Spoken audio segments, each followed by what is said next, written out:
Podcast Hospital Gênesis.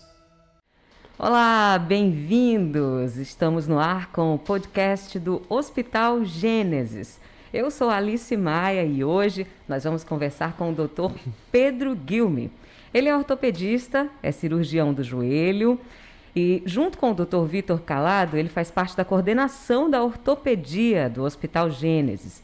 É o médico também que cuida dos jogadores do meu vozão, do time do Ceará. Trabalha com medicina esportiva, é professor do curso de medicina da Faculdade Unicristos, é mestre pelo INTO do Rio de Janeiro, doutorando pela UFC.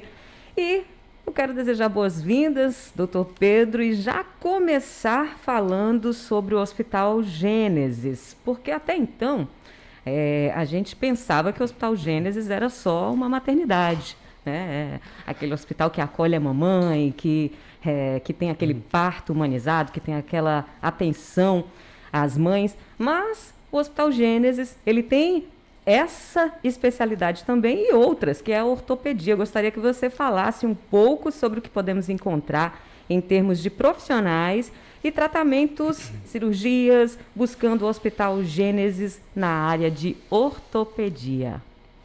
Olá, Alice. Primeiramente, agradecer o convite, tá? Poder estar participando desse podcast e divulgando um pouco mais do nosso trabalho, né, no hospital e nosso trabalho de uma forma geral.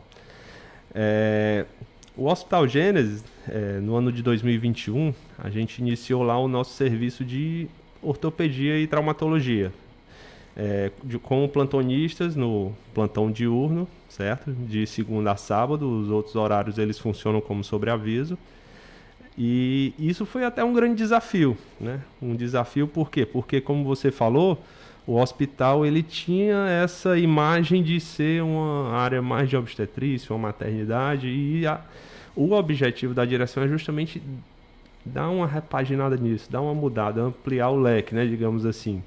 E isso acabou sendo um desafio para a gente, montar essa equipe, uma equipe com profissionais capacitados, que tenham interesse em vestir a camisa, fazer com que o serviço cresça junto com os profissionais, né?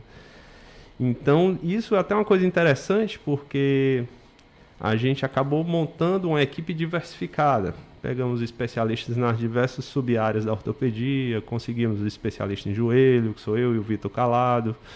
Temos especialistas em pé e tornozelo, em quadril, especialistas em coluna, ombro e cotovelo, em mão, então, ortopedia pediátrica. Então, é uma equipe bem diversificada e completa, né, digamos assim. Então, isso é muito interessante. Bacana, que bom. Isso é muito bom também para a população que busca bons profissionais e um hospital com a possibilidade de atender com todo o cuidado que o Hospital Gênesis já tem.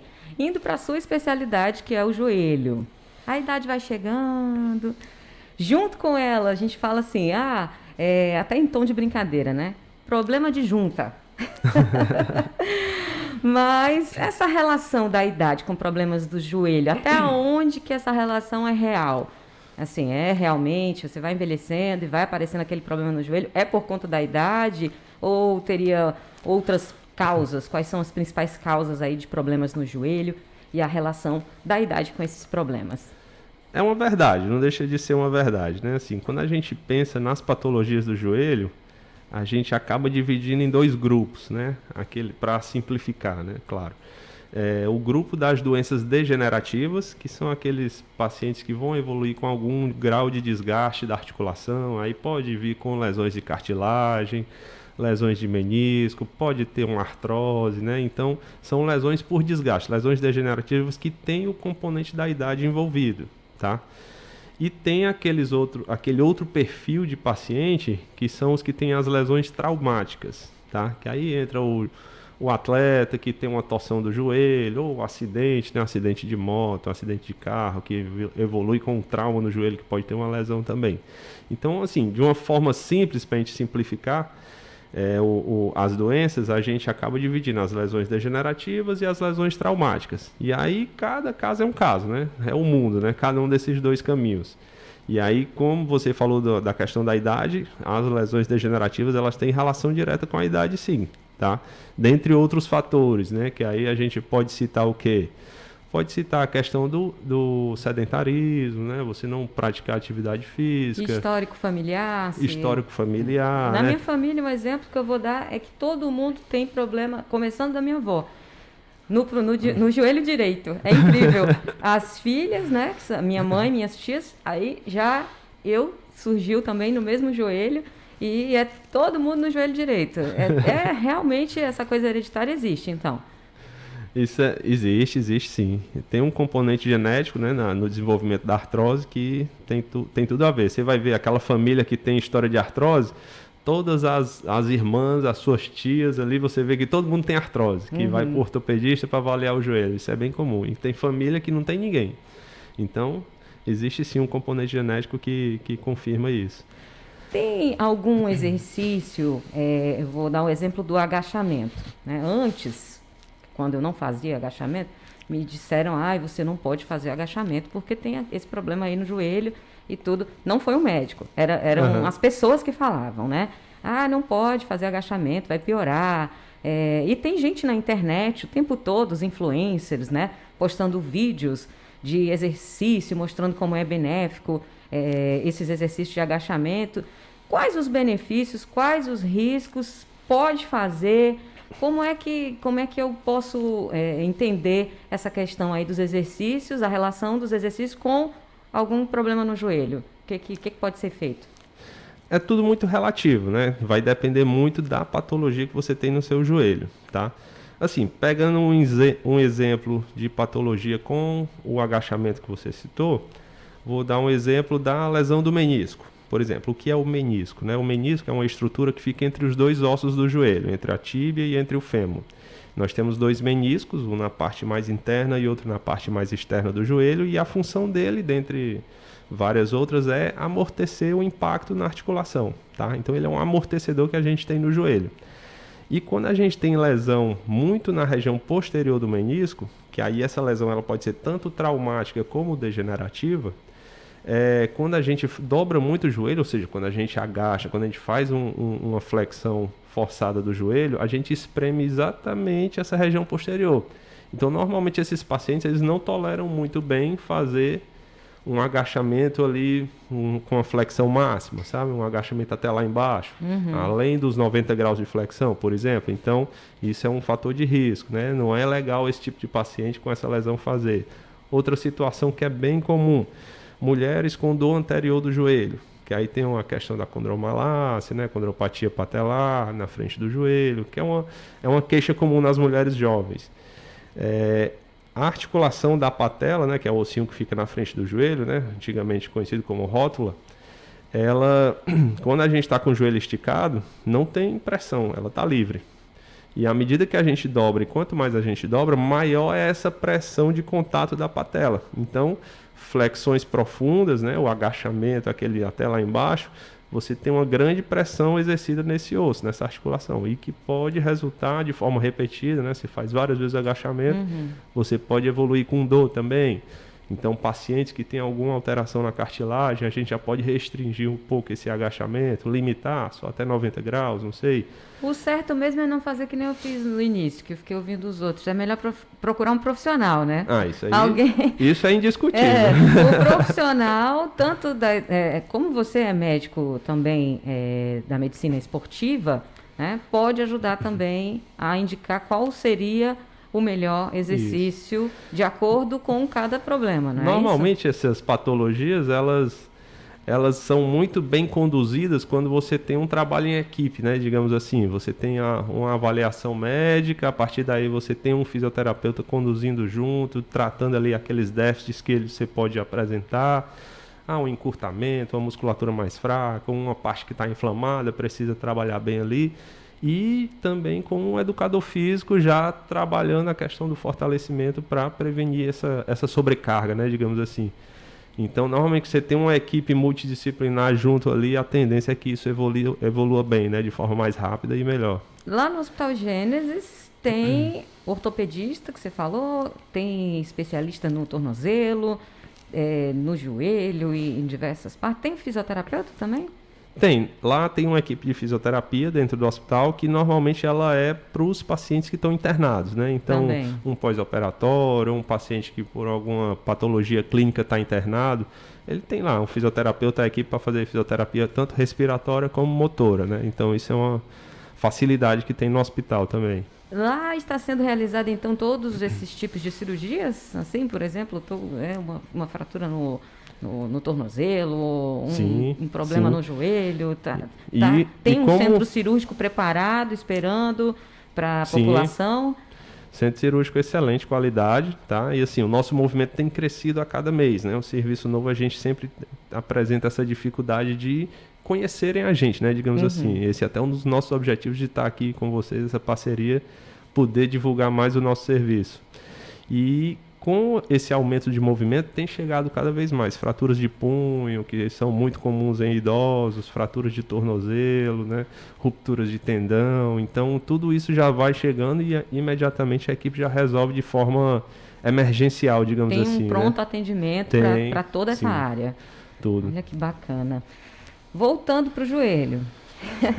Qual a relação do peso com os problemas do joelho? A pessoa tem um sobrepeso, geralmente. Eu vou dar aqui 2 exemplos. Uma amiga minha, que é magrinha, tinha problema no joelho, e eu, que sou um pouco mais cheinha, com problema no joelho também. Aí eu fiquei pensando assim, não, então não é o peso, é porque o joelho ali já tem essa tendência mesmo. Ou tem realmente uma relação? Tem. Existe uma relação, sim, do sobrepeso, do excesso de peso com a ocorrência de algumas lesões. Desenvolve um Isso, problema por desenvolver. conta disso. Principalmente por quê? Porque o joelho, ele é uma articulação que ela sustenta a carga do corpo, né?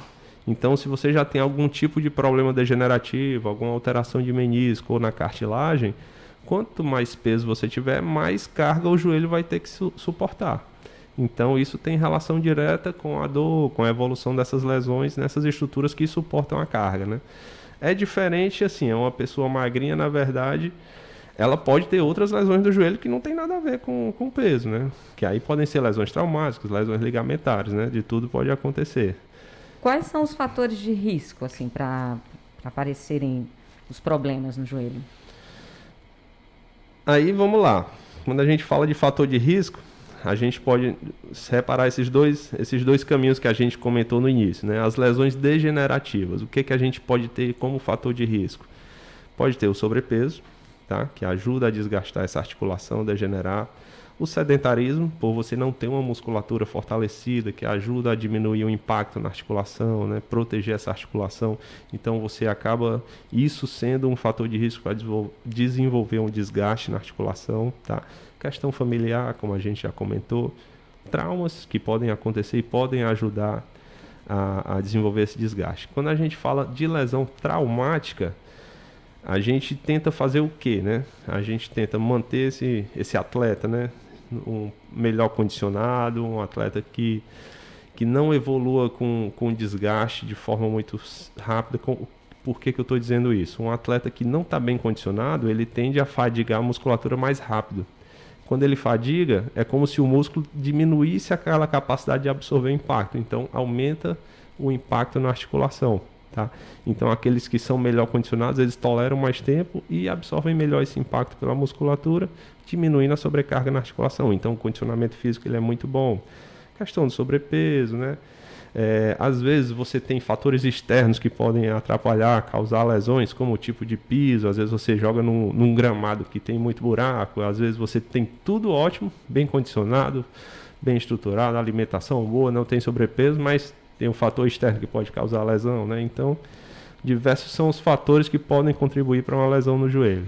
Quais são os melhores tratamentos? Assim, o que a gente pode fazer, na verdade, para precaver, antes de mais nada, você falou aí, o fortalecimento da musculatura. Sempre me falaram isso também e eu percebi que começando a fazer exercício, fortalecendo o músculo da coxa, por exemplo, né? O meu joelho parou de doer. Eu não sinto mais as dores que eu sentia antes, agora fazendo exercício na praia, que eu estou fazendo funcional, é real essa ligação do exercício com o fortalecimento da musculatura e a resolução dos problemas aí do joelho, por exemplo, ou pelo menos ameniza? Ameniza, com certeza. quando a gente... É aquela questão da musculatura, né? O joelho, ele é o quê? Ele é uma articulação que absorve o peso do corpo, ele sustenta o peso do corpo. Então, o que a gente pode fazer para diminuir essa carga do joelho? Duas coisas são óbvias para a gente entender. Uma é diminuir o peso do corpo, porque quanto menos peso em cima do joelho, então menor é o impacto no joelho. Teoricamente, se você já tem dor, é uma grande chance de você diminuir a dor no seu joelho. Outra questão que tem relação direta é o quê?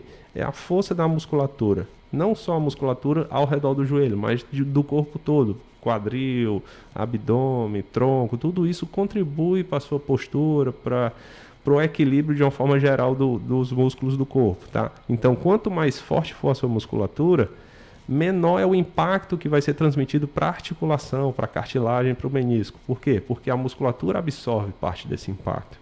Então, tem relação direta com a dor e com a prevenção das lesões, o condicionamento físico, o fortalecimento de uma forma geral.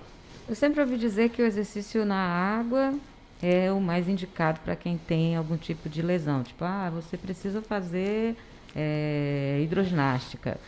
É verdade? É melhor realmente? Existem, assim, quando a gente tem, principalmente, isso se adequa bem ao paciente que já tem algum grau de artrose, né? Por quê? Porque a artrose já é uma degeneração da articulação. Então, quanto menos impacto, melhor. E existem superfícies que permitem um impacto menor no joelho. Por exemplo, a água. Exercício na água, ele tem um impacto menor no joelho porque a própria água já amortece ali o impacto do peso do corpo. Então, diminui aquele trauma em cima do joelho. Você pode fazer também o quê? Exercício na areia. A areia, o impacto é menor do que se você fizer numa calçada, no asfalto. Por quê? Porque a areia já tem uma superfície, o solo ali que absorve parte do impacto. Outra coisa que a gente gosta muito de comparar, é melhor eu fazer uma caminhada na esteira ou pedalar um pouco, fazer uma bicicleta ergométrica. O impacto no joelho ele é menor na bicicleta ergométrica. Não tenha dúvida que esse paciente que tem algum grau de artrose, ele vai tolerar a médio e longo prazo muito mais uma bicicleta do que uma esteira. Uma esteira pode até piorar os sintomas dele e fazer com que ele tenha alguma crise de dor. O calçado também é importante, né? Principalmente para quem faz assim na esteira. Com certeza. Na verdade, assim, isso é muito controverso, o tipo de tênis e tudo, não vou entrar nem nesse mérito, não. Mas você ter um tênis que tem algum amortecimento e que esteja novo, né? Não seja um tênis já muito usado, isso ajuda com certeza o impacto na articulação, faz toda a diferença. Vamos agora falar sobre os atletas aí que você cuida vou falar seleção, hein, do Ceará. Do time do Ceará. Quais são as lesões mais comuns? O que ocorre mais com eles? Que tem aí essa rotina tão ativa de exercícios, né? Quando a gente entra no atleta de alto rendimento, né, vamos dizer assim, a gente já encontra algumas lesões características, que são as lesões por sobrecarga, porque a rotina deles é extenuante, vamos dizer assim, né? Treino direto, sem muito descanso às vezes. O calendário falando do futebol especificamente agora, né? O calendário do futebol, ele é muito atropelado, muitos jogos, né? Às vezes não consegue repousar bem, recuperar aquele dano, né? Aquele gasto da partida. A falta do repouso, então. A falta do repouso. Muscular pode a logística, viaja, volta, já treina uma vez, já joga. Então, não consegue recuperar, né? Descansar de forma adequada. Então, a gente começa a ver alguns problemas que são característicos, que são as tendinopatias, né? Eles começam a ter muita tendinite, muita dor, ou seja, na tendinite do joelho, uma pubalgia, que é uma inflamação no pubis pelo encontro da musculatura do abdômen e musculatura adutora da coxa, que ali também causa muita sobrecarga. Então a gente começa a ver alguns problemas que são característicos dessa sobrecarga. Além de outras lesões traumáticas que podem acontecer também, né? No joelho, a gente tem, além dos meniscos que eu falei, que podem ter lesão traumática por um entorse de joelho, a gente tem os ligamentos, né? Digamos assim que a gente tem 4 importantes grupos de ligamentos, ou ligamentos, né? Que são os 2 ligamentos cruzados, cruzado anterior e cruzado posterior, e os ligamentos colaterais, que são colateral parte mais interna, que é o medial, e o colateral da parte mais externa, que é o lateral. E aí é muito comum a gente encontrar lesões ou do colateral medial ou do ligamento cruzado anterior, que eles são os que ocorrem mais, né, digamos assim. E acaba que, por exemplo, o cruzado anterior, que é bem comum, ele é um ligamento que, quando lesionado, ele tem necessidade de cirurgia. Por quê? Porque uma das funções dele é dar estabilidade rotacional. Então, um esporte como o futebol, que tem muita mudança de direção, muita rotação, não tem como você praticar com a lesão do ligamento cruzado anterior. Assim, você vai encontrar de vez em quando um ou outro que consegue, mas assim, o risco é muito grande, porque você acaba falseando, o joelho ele falseia, ele subluxa e volta, né, quando você não tem o ligamento cruzado, e o problema disso repetidas vezes é que você acaba lesionando outras estruturas. Então, risco-benefício para um atleta de alto rendimento que precisa jogar, precisa do joelho dele, não vale a pena, né? Então é muito melhor você já submeter esse atleta à cirurgia para ele já recuperar completamente e retornar às atividades dele. Eu já imagino assim o receio que o atleta fica nessa hora, né? Quando fala cirurgia, a recuperação, então, depois dessa cirurgia, vamos supor, eu tive um problema e vou ser submetido a uma cirurgia. O que você falaria assim, para o atleta para ele se tranquilizar de que depois da cirurgia vai ficar tudo bem? O primeiro argumento é de que ele não tem como ele jogar em alta performance, né, como ele vinha jogando, sem submeter à cirurgia. Então isso acaba que já convence eles de uma forma geral.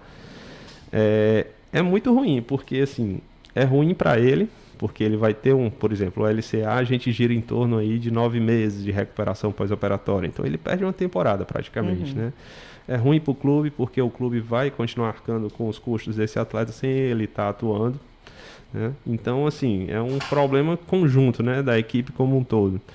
E é um terror para o atleta, né? Ele perdeu um ano da carreira dele, é um ano que ele pode perder de uma nova contratação, ou de uma venda, ou de um desempenho bom, né? Então, o ideal mesmo é ele se precaver, tentar fazer os repousos adequados ou os exercícios adequados, físico, seguir a preparação física. Isso tudo é pensado e trabalhado, né? Hoje em dia a gente bate muito nessa tecla de que a prevenção de lesão ela tem que estar sempre em pauta, né? Sempre levando em consideração justamente para evitar esse tipo de perda que é muito ruim para todo mundo, né? Você perder um atleta por um longo tempo por conta de lesão é muito ruim. Voltando para o hospital, o que mais tem chegado no Hospital Gênesis nessa parte de ortopedia, de lesões ou fraturas? O que mais tem ocorrido? De uma forma geral, assim, você observa que uma coisa muito comum em idosos, por exemplo, é queda da própria altura, né? É um problema crônico aí, até de saúde pública. Então, você vê muito por conta dessas quedas da própria altura, fraturas de punho, os idosos vão parar, né, digamos assim, segurar a queda no chão, então não acaba consegue. Pelo trauma, a energia do trauma fratura a extremidade distal do rádio, no punho, ou fratura de húmero proximal, às vezes até mais grave, como uma fratura de quadril por conta da queda, né? Ele cai de forma lateralizada, bate o quadril no chão, e aí isso acaba necessitando de tratamento cirúrgico muitas vezes, o que é muito ruim, né, para um idoso você ter que submeter a uma cirurgia. Mas isso é o mais comum no perfil do idoso, digamos assim. Outra coisa que é muito comum, outra patologia, é dor lombar, né? Dor lombar é um dos maiores motivos de atendimento médico, né, no mundo. E falando de joelho, que chega muito para a gente, aí, principalmente pós-pandemia, são idosos com artrose, com crise inflamatória, com muita dor. Me tira uma dúvida, já que você tocou no assunto da artrose. A falta de movimentos, a falta de exercício, pode agravar a artrose? No caso, o indicado é que se movimente ou que fique em repouso? Porque, eu vou dar um exemplo, a minha mãe, ela tem esse problema e ela sempre justifica de que não vai porque dói, não vai caminhar porque dói, não vou fazer porque dói. É melhor ficar quietinha ou é melhor se movimentar? Na verdade, assim, quando a gente vai orientar um paciente que tem artrose do joelho, eu sempre levo em consideração alguns pontos que são fundamentais para prevenir uma crise de dor, porque o problema da artrose é esse, né? A artrose, infelizmente, ela não tem cura, né? Você não tem como repor aquilo que já foi gasto na articulação. Então, a nossa orientação é sempre tomar medidas para que essa artrose não evolua, que ela estacione e que o paciente não tenha mais crises de dor, ou que pelo menos a gente diminua essas crises de dor. Quais são para essas ele medidas? Conseguir sobreviver, né? Ter vida, digamos assim. Então, algumas medidas são tomadas. A primeira delas é exercício físico. Então, não se trata artrose sem fortalecimento muscular, sem atividade física. Tem relação direta, né, com aquilo que eu já falei. A musculatura bem preparada, ela bem fortalecida, ela absorve parte do impacto. Então, diminui a carga em cima do joelho, o que é bom para a artrose, né? Diminui a chance de ter crise inflamatória e a chance de ter dor. O segundo ponto é o controle do peso, né? É fundamental esses pacientes com artrose terem um acompanhamento com o nutricionista, para tentar ter uma dieta para tentar reduzir o peso, aqueles que têm sobrepeso, claro, para diminuir a carga no joelho. Quanto menor o peso, menor a carga que o joelho tem que suportar. Então, provavelmente vai ter relação direta com a dor, tá? E outros pontos que a gente pode também usar, que aí eu sempre digo que são menos importantes do que o peso e o fortalecimento, né? Esses são os dois principais. É o uso de alguma medicação, né? Que existem os que a gente chama de nutracêuticos, né? Que são os colágenos, condroitina, glucosamina, que tem um resultado em termos de literatura controverso, mas que pode ajudar também, tá? Assim, eu sempre oriento a prescrição, mas eu deixo o paciente bem à vontade, porque realmente tem um custo elevado mensal, né? E o quarto ponto que a gente pode usar são as viscossuplementações. O que é isso? É a infiltração de ácido hialurônico no joelho, que é algo um pouco mais novo, o que é que essa medicação faz na articulação, né? O ácido hialurônico é uma substância que a gente já tem normalmente no nosso líquido sinovial. Então, a produção dele de forma sintética pelo laboratório para a gente filtrar na articulação é para ajudar justamente num equilíbrio químico e mecânico da articulação, digamos assim. Ajuda a inibir o processo inflamatório, a manter a articulação sem uma inflamação e tem uma certa característica que ajuda na absorção do impacto, uma característica mecânica que dura menos, mas que existe, tá? Na articulação. Então ajuda também. Mas, como eu disse, não adianta a gente pensar em medicação, pensar em infiltração sem fazer o básico, né? Que é fortalecimento muscular e controle do peso. No caso, tem alguns alimentos que as pessoas, você falou aí em suplementação de medicação, né? Tem alguns alimentos, eu vou fazer uma pergunta bem leiga. Tem alguns alimentos que dizem, isso aqui é bom para cartilagem, né? Isso aqui é bom para coisa lá do passado, mas que a gente hoje ainda escuta e ainda usa, digamos. Você tem que comer mais pé de galinha, tem que comer mais tal alimento. É verdade ou é mito? Bom, o que eu posso dizer é que do ponto de vista científico não tem muita literatura, não tem literatura praticamente embasando, né? Mas eu também não contrario essas crenças não, porque sempre tem um fundo de verdade, né? Então eu não... quer tomar, toma, não tem problema não. Se acha que ajuda... Posso continuar comendo o meu pé de galinha? Pode ficar à vontade. Olha, doutor Pedro, um grande prazer recebê-lo aqui. Eu gostaria só de fortalecer com as pessoas que estão nos ouvindo nesse momento, de que o Hospital Gênesis ele não é só maternidade, né? Ele tem todas as especialidades que a gente vem comentando aqui no nosso podcast, e essa especialidade de ortopedia é fundamental, é importantíssima. Eu fico muito feliz de saber que no Hospital Gênesis tem, e eu gostaria que você reforçasse sobre que profissionais que tem lá, né? E como que as pessoas podem chegar. Se na emergência, por exemplo, eu estou com esse problema, eu cheguei na emergência, na urgência, eu vou ter um atendimento no Hospital Gênesis? Sim, com certeza.